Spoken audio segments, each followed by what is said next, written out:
Assalamu alaikum and a very welcome to all of you dear students in this YouTube channel Kashmir Teaching Diary। हम पढ़ रहे थे French revolution और French revolution में हमने क्या सीखा था, पहले हम वो जानना चाहेंगे।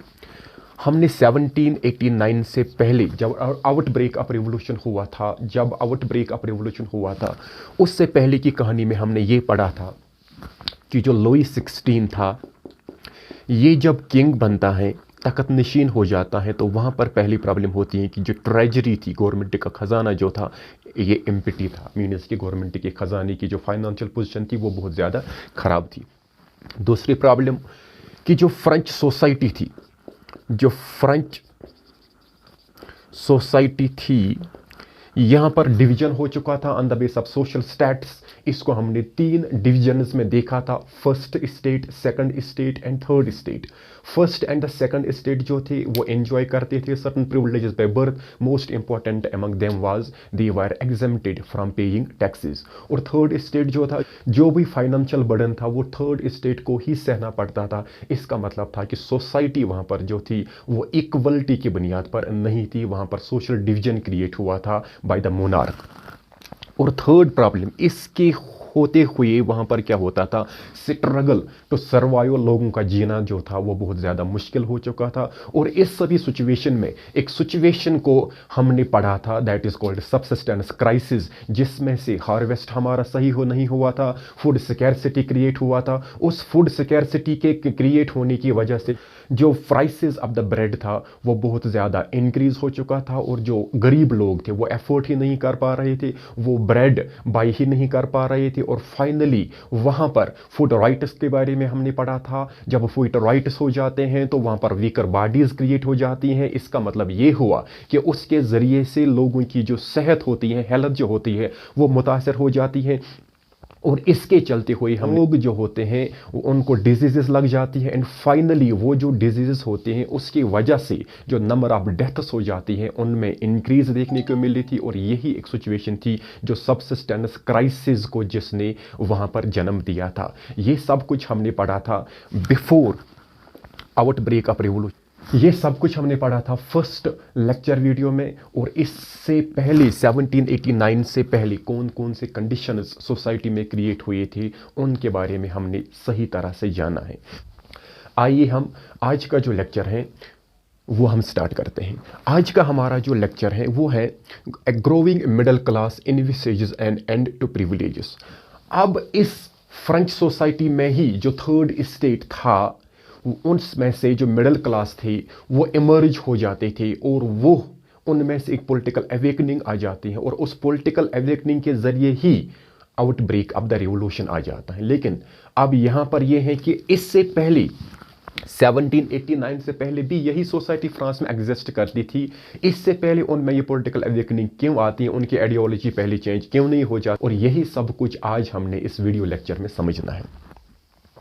एक ये जो थर्ड स्टेट था, इनमें से पीजेंट्स थे और इनमें से वर्कर्स थे।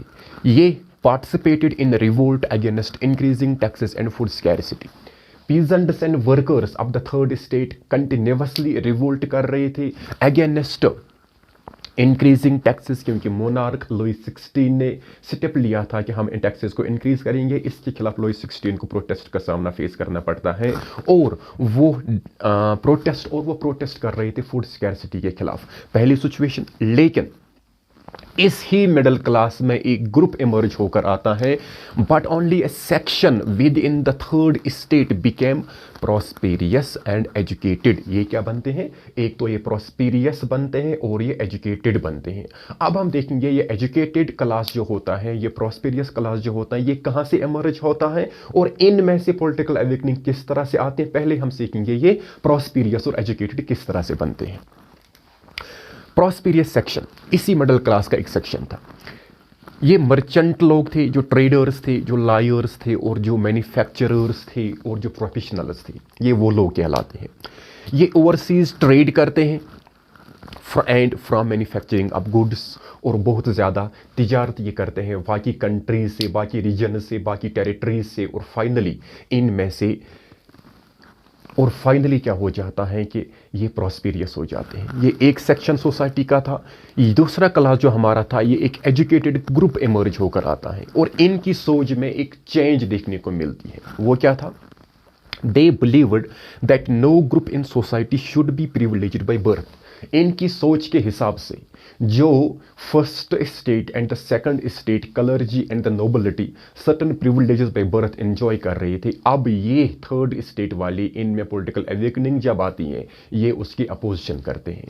ये कहते हैं कि सोसाइटी में कि प्रिविलेजेड बेस्ड बाय बर्थ जो है वो नहीं होनी चाहिए, उनको एबॉलिश करना चाहिए। और यही कहते हैं a person's social position must depend on their merit. इसका मतलब ये हुआ हेरिडिटी पोजीशन नहीं होनी चाहिए, बाय बर्थ कोई प्रिविलेज नहीं होना चाहिए। जो इंसान की कैपेबिलिटी हो, जो एक इंसान की पोटेंशियल हो, उसके हिसाब से उसको सोसाइटी में दर्जा होना चाहिए। And third one, society based on freedom and equal laws and opportunity. Society में concept of equality before law होना चाहिए, सोसाइटी में फ्रीडम होना चाहिए, सोसाइटी में लिबर्टी होनी चाहिए, इक्वलिटी होनी चाहिए, फैटर्निटी होनी चाहिए एंड इक्वल अपॉर्चुनिटीज होनी चाहिए available to all the citizens respect of any discrimination. ये एक एजुकेटेड क्लास इमर्ज हो जाता है और इनमें से ये वाली पॉलिटिकल अवेकनिंग क्रिएट हो जाती है।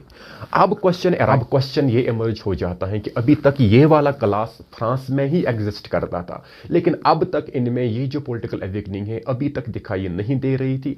अब ये पॉलिटिकल अवेकनिंग कहाँ से आती है? Actually they were inspired by various philosophers. इनको इंस्पायरेशन मिलती है जो मैनी और डिफरेंट फिलोसफर्स थे, उनकी आइडियोलॉजी से इनको इंस्पायरेशन मिलती है। फॉर एग्जाम्पल यहाँ हमने लिखा है रोल ऑफ फिलोसफर्स। किन किन फिलोसफर्स की फिलॉसफी से ये मुतासिर हुई थी? First is John Locke. John Locke ने एक बुक लिखी थी, two treatises of the government. ये वाली बुक है, two treatises of the government जो है, ये जॉन लॉक की बुक है। इसमें ये क्या कहता है? It sought to refute the doctrine of divine and absolute rights of the monarch. जो हेरिडिटी पोजीशन फ्रांस में बनी हुई थी उसके ये अपोजिशन करता है कि no individual has been given divine rights. इसका मतलब है कि किसी एक इंडिविजुअल के पास ही डिवाइन अथॉरिटी नहीं हो सकती है। इसका मतलब है जॉन लॉक अपनी थ्योरी में जो लुईस 16 था उसकी पोजीशन को अपोजिशन करता है। तो इसका इन्फ्लुएंस इस एजुकेटेड क्लास पर। दूसरा जो हमारा फिलोसफर है दैट इज जे रोसियो। इसकी एक थ्योरी आती है social contract theory. Social contract theory हम सभी समझते हैं, इंडिया में भी एग्जिस्ट होता है कि हम एक गवर्नमेंट को इलेक्ट करते हैं और इस एक गवर्नमेंट जो होती है ये एक पीरियाडिकल गवर्नमेंट होती है। इसका मतलब है कि हम इन्हें एक टाइम फ्रेम देते हैं। Most importantly it may be 5 years, it may be 6 years, it may be 4 years समवायर।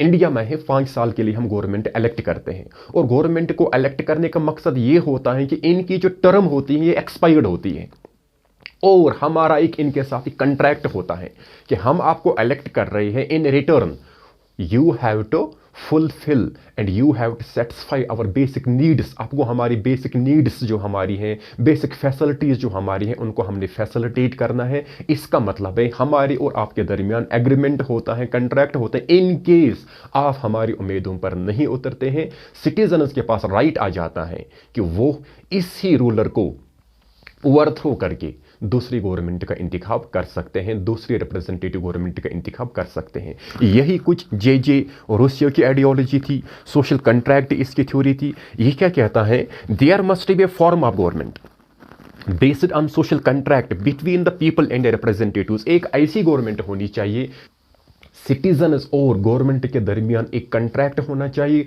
और उसी कंट्रैक्ट पर गवर्नेंस होनी चाहिए। इन केस हमारे रिप्रेजेंटेटिव्स हमारी नीड से रिलेटेड अकाउंटेबल नहीं रहते हैं, हमारे पास राइट होना चाहिए, उसको हम ओवरथ्रो कर पाए। ये आइडियोलॉजी थी जे रोसियो की। तो इसमें ये प्रोपगेट करता है कि इक्वल वोटिंग राइट्स देने चाहिए, जो कि इंडियन कॉन्स्टिट्यूशन में है। आर्टिकल 326 में हमारे पास है यूनिवर्सल एडल्ट फ्रेंचाइज। ओरिजिनली हमारी वोटिंग एज थी 21 and by 61st amendment act of 1988 जो हमारी वोटिंग एज है वो 21 से 18 की जाती है सिंस 1989। इसमें जो है डेमोक्रेटिक गवर्नमेंट का सपोर्ट कर रहे हैं जे रोसियो। इसका मतलब है कि वो गवर्नमेंट जो डेमोक्रेटिक प्रिंसिपल्स पर रन करे और जिसकी पावर लिमिटेड हो वाया कॉन्स्टिट्यूशन। और एक पॉलिटिकल फिलासफर है मोंटेस्क्यू। मोंटेस्क्यू की एक थ्योरी है, एक बुक है द सेपरेट ऑफ लॉज। इस सेपरेट ऑफ लॉज में मोंटेस्क्यू क्या कहता है, ये भी इंडिया में एग्जिस्ट करता है। दैट इज गवर्नमेंट के 3 ऑर्गन्स होते हैं, लेजिस्लेचर, एग्जीक्यूटिव एंड जुडिशरी। और इस मोंटेस्क्यू का कहना है कि there must be a separation of powers between the 3 organs of the government, ताकि बैलेंस एंड चेक्स का सिस्टम बनता रहे। तो क्या कहता है ये, there should be a division of powers within the government between legislature, between executive and judiciary. इसका मतलब ये हुआ कि सेपरेशन ऑफ पावर होना चाहिए। ये इंडियन कॉन्स्टिट्यूशन में फंडामेंटल प्रिंसिपल है कि there must be a separation of power between the 3 organs of the government for the best governance. अब देखिए आप, ये सब कुछ आइडियोलॉजी को समझने से पहले अब हमने देखना है कि इस आइडियोलॉजी का इंपैक्ट फ्रेंच सोसाइटी पर क्या था। तो आइए हम यहां पर समझते हैं impact of these enlighten ideas. अब लोग क्या थे, discussed intensively in saloons, coffee shops and spread among masses through books and newspapers. अब जो ये आइडियोलॉजी इमर्ज होकर आई थी, जिसमें से इन पॉलिटिकल थिंकर्स की पॉलिटिकल अवेकनिंग के बारे में हमने लोगों को बताना था। अब लोग हर जगह पर, यही जो एजुकेटेड क्लास था, हर जगह पर डिस्कस करते थे यही आइडियोलॉजी, यही थिंकिंग। और लोगों को चाहे जो भी पब्लिक प्लेस, आप समझिए जो भी पब्लिक प्लेस होता था वहां पर ये बातें की जाती थी और स्प्रेड इन आइडियाज को किया जाता वाया बुक्स और न्यूज़ पेपर्स। और वहां पर एक वो पॉपुलेशन थी जो लिखना पढ़ना नहीं जानती थी, लेकिन उन तक भी इस मैसेज का आउटरीच होना चाहिए, इसलिए लाउडली, ऊंची आवाज में पढ़ा जाता था। For the masses who could not read and write, these ideas were read aloud to have a wider outreach. उन लोगों तक जो लोग पढ़ते नहीं हैं, जो लोग पढ़ना नहीं जानते हैं, जो लोग लिखना नहीं जानते हैं, उन तक भी ये पॉलिटिकल अवेकनिंग पहुंचे। इसलिए इन आइडियाज को उन तक पहुंचाने के लिए उनको वर्निकुलर लैंग्वेज में ये आइडियाज ट्रांसमिट किए जाते हैं। कॉन्स्टिट्यूशनल मोनार्क फ्रेम करते हैं, और ये जो कॉन्स्टिट्यूशनल मोनार्क हैं ये लुई 16 के जो पावर्स हैं उसको लिमिट किए जाता है। और ये जो 3rd स्टेट था, ये जो नेशनल असेंबली जो डिज़ाइन की जाती है, उनका मेन ऑब्जेक्टिव यही था कि हम कॉन्स्टिट्यूशन तो फ्रेम कर रहे हैं, लेकिन इसका मेन ऑब्जेक्टिव यही होगा to limit the powers of the monarch, ताकि जो अनलिमिटेड पावर्स मोनार्क के पास हैं इनको। इस तरह से हमने समझा कि फ्रेंच सोसाइटी में एक मिडिल क्लास इमर्ज होकर आता है। ये जो मिडिल क्लास था, ये एक वो सेक्शन था फ्रेंच सोसाइटी का जिस पर पूरा फाइनेंशियल बर्डन जो होता था फ्रांस, वो डाला जाता था। लेकिन इस बार इनमें से पॉलिटिकल अवेकनिंग आती है, इनको इंस्पायरेशन मिलती है पॉलिटिकल थिंकर्स से, पॉलिटिकल थिंकर्स की आइडियोलॉजी से, और उसके बाद ये जो पॉलिटिकल थिंकिंग होती है ये अडॉप्ट करते हैं। अडॉप्ट करने के बाद बाकी मासेस तक इस मैसेज को पहुंचाया जाता है, और मकसद होता है हमारा कि जो ये पॉलिटिकल मैसेज है, ये जो पॉलिटिकल अवेकनिंग है, ये हर एक इंसान तक पहुंचे, ताकि कलेक्टिव आइडेंटिटी क्रिएट की जाए, और जो नेशनलिज्म का सिस्टम है और जो नेशनलिज्म का कंसेप्ट है वो हर एक इंसान तक पहुंचाया जाए। और इस टॉपिक के बाद हमने पढ़ना है the outbreak of the revolution. उसमें हम पूरा समझते हैं कि किस तरह से नेशनल असेंबली को फ्रेम कर दिया जाता है, और नेशनल असेंबली का मेन ऑब्जेक्टिव यही रहता है कि हमने जो किंग था, जो लुई 16 था, उसके जो पावर्स हैं उनको लिमिट करने हैं। और ये हम पढ़ते हैं दूसरे वाले चैप्टर में, और फिर हम समझते हैं कि किस हद तक नेशनल असेंबली सक्सेसफुल हो जाती है जो किंग था, मोनार्क था, उसके पावर्स को लिमिट करने में। तब तक के लिए स्टेबल